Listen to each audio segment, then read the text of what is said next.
Hi, it's Ramsey Dewey at the JX Fight Club in Shanghai, China, and I'm getting around to answering some questions I received while I was traveling and unable to make videos. And one of those was about MMA in the gi. Okay, and it was a hypothetical scenario. What do you think MMA would be like if the fighters wore the Brazilian Jiu-Jitsu uniform, the gi? How would that change the sport? How would that change training for the sport? And I apologize, I honestly don't remember who sent me that question, but I thought it was a really interesting question, so I've decided to answer it pragmatically, and I'm going to make a couple of videos on this. Hey, how's it going? So, La la la. so we're going to show some sparring here, live sparring. Kid from the Taekwondo class, and see how this goes.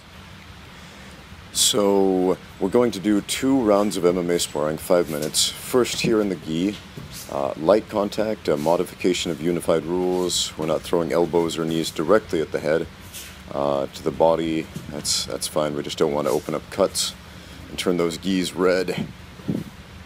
So, as far as what I noticed right away, I'm trying to sacrifice throw right there. Didn't work out the way I hoped, so I'm ending up in guard rather than on top. And I really expected the gi to have a lot more consequence in the ground game.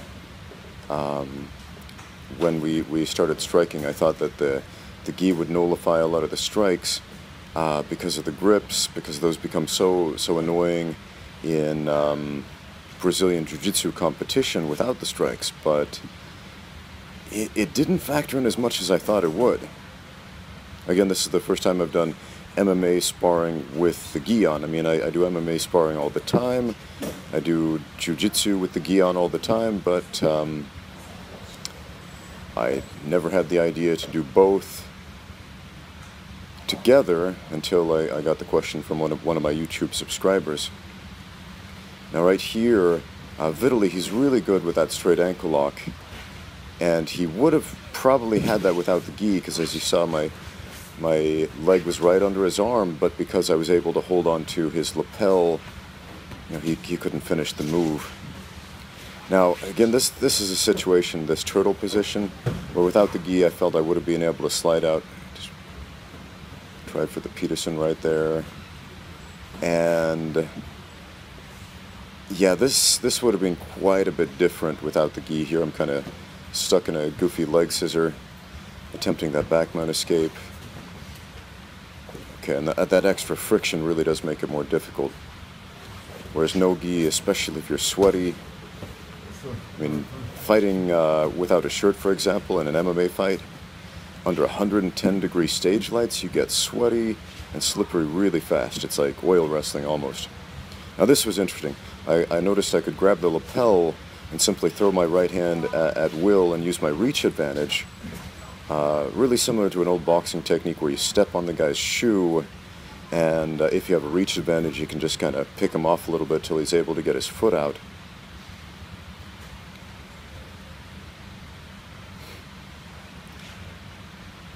And again, I was really surprised that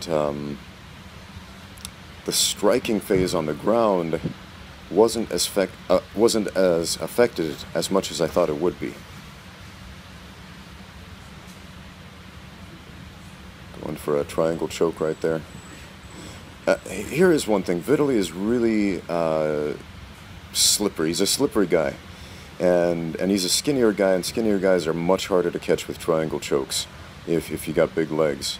Basically two types of body types that are difficult to triangle choke. People who are really big and broad-shouldered, you know, bigger than you, and people who are a lot smaller than you. But with the gi on, I would say he's actually easier to catch with that move because of the lack of friction. Nice controlled elbow right there. Trying the Russian 2-on-1. And again, the Russian 2-on-1, I would say that's a lot easier with the gi on as well, if your opponent doesn't have a grip on you. It's probably something we'll see a lot more without the gi, because when people are holding onto your lapels or sleeves, it's often difficult to work something like that. But that extra friction really does make it a lot easier.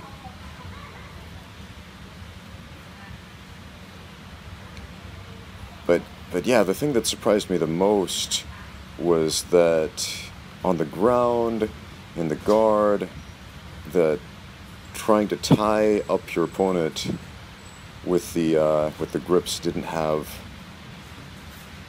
factor in as much as I thought it would. Trying some knees from side control.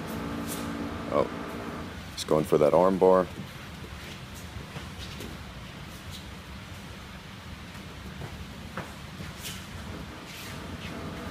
It's kind of, it feels weird. It feels really weird trying to like kickbox with a gi on. It feels unnecessary, but it is what it is. So, Vitaly, what did you think of MMA sparring with the gi on? Yes, nice, very good. It's so good for me. It's I don't know what to say. It's a good training with good coach. Yeah, Thank you very much. I always find when I just grapple with the gi, Yes. I always ask myself, if the guy didn't have this grip right here, I could do this, I could do this if it was MMA. But when we changed the variable, I noticed there was one point I was in Vitaly's guard. He was working like a knee shield, but he had the lapel, and it was a situation where I ordinarily would have slid around him, and that wasn't the case. I had to work around it differently. So I found it a little annoying, to be honest, but I think the limitations that you give yourself can help you improve. So any other thoughts, Vitaly? Anything you disliked about sparring with the gi? Yes, it's new, open, interesting situation with MMA Sparring with BGG close. I think it's good. Thank you very much. I also noticed it changed the stand-up phase a little. For example, if you have a reach advantage and you have a hold of the lapel, you can tee off on him in a certain way, whereas Vitaly does not have as much of a reach on me. If he's holding here and stiff arming, I can still reach him. So the gi definitely does favor a long reach in that regard. And also the sleeve grips, we can use this to negate striking in some ways that I didn't really think about before. Yeah. All right. Thank you. Now here's round two. We're going to do some MMA sparring without the gi. I should probably mention I've got a significant size and reach advantage on Vitaly right here. Now he is a professional fighter. He's he's got some fantastic technique. He's tough Ukrainian fighter. Very game opponent no matter what type of fight he's in, whether it's boxing, kickboxing, or MMA.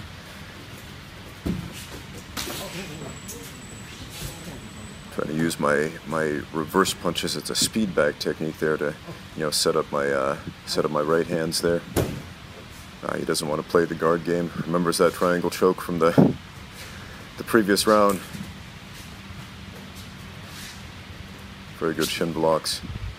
I would say where Vitaly really excels is timing his opponent's kicks to either block or catch them.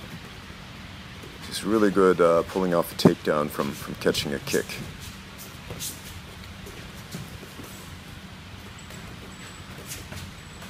So yeah, I feel a lot more comfortable sparring without the gi. That's for sure. I mean, it feels super weird striking with the gi on.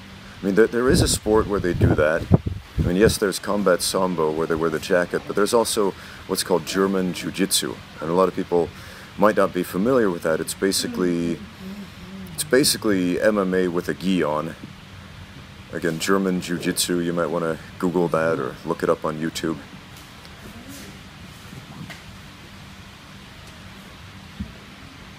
That kind of surprised me. He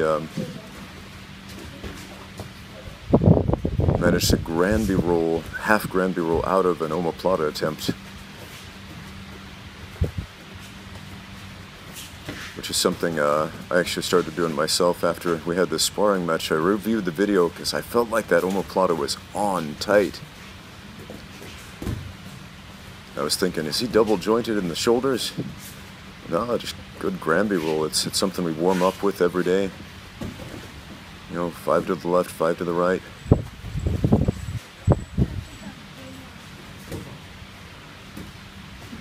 And I make sure all the movements in my warm-ups are, you know, reflective of combative movements that we'll actually use in a fight. So we do, you know, Granby rolls and, you know, lots of tumbling, stuff like that. Trying a spinning guard pass here.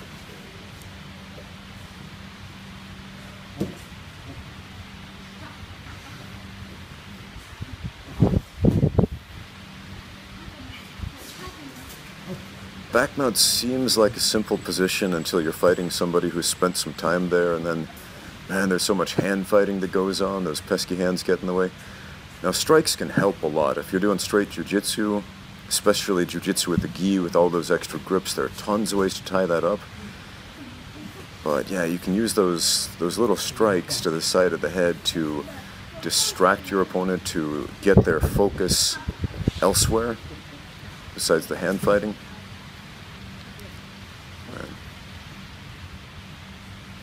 And it's always very important to understand when you should move on from a submission attempt. I mean, I was trying for, you know, the rear naked choke and back mount. It wasn't working out, and he was escaping, so I managed to switch to the triangle.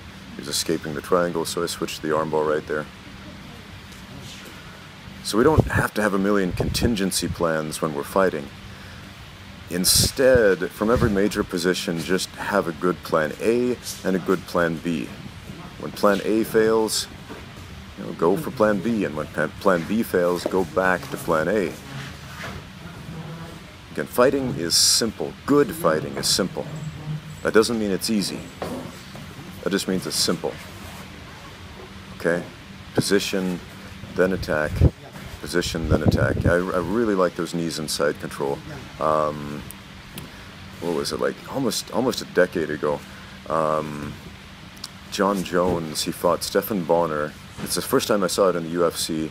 Jones took Bonner down, put him in a cradle in side control, and started throwing knees to the shoulders. And I was like, whoa, that's brilliant. Why doesn't everybody do that? So started doing that ever since. It's an awesome technique.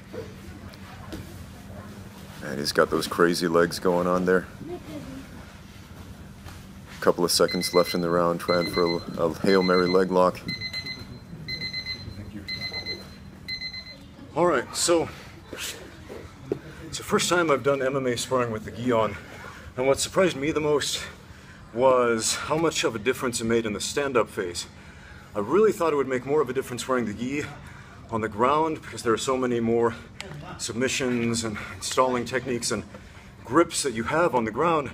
But I noticed, especially when Vitaly was on top with the strikes, that stuff didn't matter as much. But in the stand-up phase, this is what shocked me. In the stand-up phase of the sparring, the grips with the gi give you so much more control over what your opponent does with his striking. Whereas in the no-gi sparring, we ended up doing a whole lot more stand-up striking. It was much more fluid. There's no stalling, no stopping, no grips. Different. Yeah. Yeah, what did you think, Vitaly? Second round versus the first? Yeah, I think second round so light, because with BGG close, it's so hard for me. I don't know. Yeah. Because have so many. I don't know what to say. Like stop me. It's BGG close. This one, it's I think more wrestling. Yeah, a lot more fluid, clearly. But yeah, that was surprising to me. That really was the stand-up phase of the fight that made most of the difference from my perspective. So, hope you enjoyed watching that. Thanks for watching. Get out there and train. Thank you very much. Bye bye. See you.